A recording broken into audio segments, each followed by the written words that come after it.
नमस्कार मित्रों। आज बांग्लादेश में हिंदुओं पर हो रही हिंसा को लेकर लाइव आने की इच्छा हुई।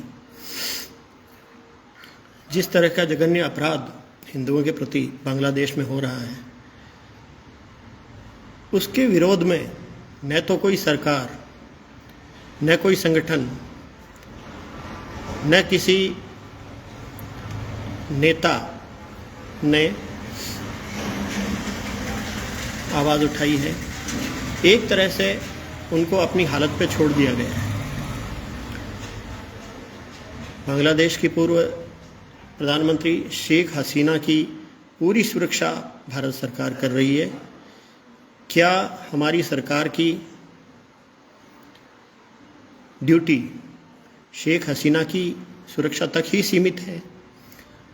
उन लोगों के बारे में क्या जो जघन्य अपराध अभी बांग्लादेश में झेल रहे हैं, मैं उनके प्रति आप लोगों की विचार आकृष्ट करने के लिए लाइव आया हूं। हिंदुस्तान पाकिस्तान के बंटवारे के समय से भी अधिक बुरी स्थिति उन लोगों की है।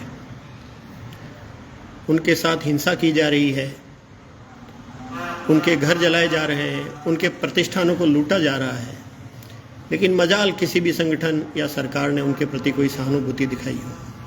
अब तक एक भी सरकार, एक भी नेता का कोई बयान ठोस ऐसा नहीं आया जिससे हिंसा कर रहे लोगों को लगे कि इनके पीछे भी कोई लोग हैं। तमाम मुद्दों पर मानवाधिकार नियमों का हवाला देने वाले लोग बिल्कुल चुप हैं। किसी को कोई मतलब नहीं है। विशेष तौर से बुरी हालत हमारी माताओं बहनों की है जो वहाँ विपरीत परिस्थितियों में अन्याय झेल रही है। मैं आप लोगों से निवेदन करने आया हूँ कि हमारी सरकार पर दबाव बनाएं कि बांग्लादेश में हिंदुओं पर हो रहे अत्याचारों के विरोध में बयान जारी करें, और जो कोई लोग भी वहाँ व्यवस्थापक हैं या अव्यवस्थापक भी हैं तो उन पे एक दबाव बनाया जाए कि ये लोग अकेले नहीं हैं। जो अपराध आप कर रहे हो उसकी सज़ा आपको भुगतनी पड़ेगी। अनेक बांग्लादेशी मुसलमान यहाँ भारत में रह रहे हैं, लेकिन वैसी ही सुविधाएं भोग रहे हैं जैसी एक आम हिंदुस्तानी को मिलती है। जो लोग पीढ़ियों से बांग्लादेश में रह रहे हैं, उनके मंदिरों को आग लगाई जा रही है, और ऐसा कौन सा कष्ट है जो वो लोग नहीं भोग रहे हैं। लेकिन हमारे अंदर नैतिकता और जिम्मेदारी का अभाव आ गया है। एक समय था जब ये पूरा इलाका जो है, अफ़गानिस्तान, हिंदुस्तान, पाकिस्तान, बांग्लादेश, नेपाल, बर्मा, सुमात्रा, मालदीव, सारे हिंदुओं के शासित प्रदेश थे। लेकिन हमारी भीरुता और अज्ञानता की वजह से एक के बाद हम इलाकों को खोते गए, और आज स्थिति यह है कि हम लोग अपने देश में और उसमें भी एक छोटे टुकड़े में सिमट कर रह गए हैं। Received 119 rupees on Google Pay for business.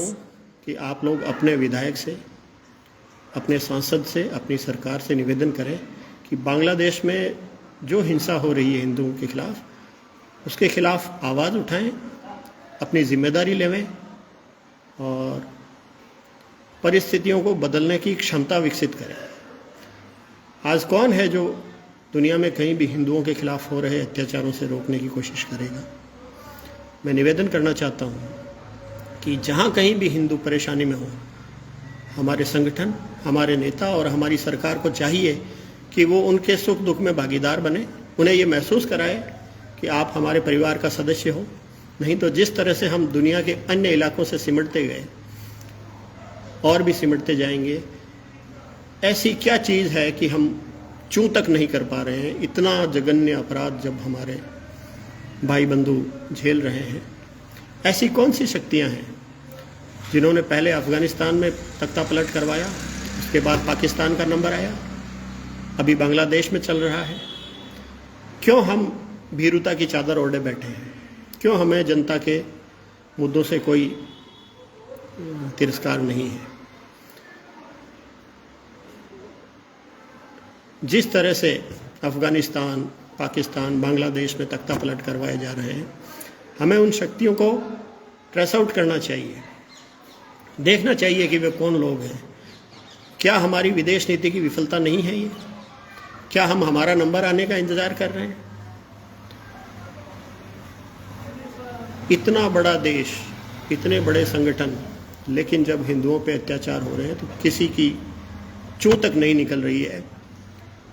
ऐसा मेरे लिए तो समझ से बाहर की बात है। क्या हम अपने भाई बंधुओं की मदद करने की स्थिति में नहीं हैं? ऐसी क्या नपुंसकता आ गई है कि हम हमारी सीमा के ठीक पड़ोस में हो रहे इन अत्याचारों में अपनी मदद नहीं पहुंचा पा रहे?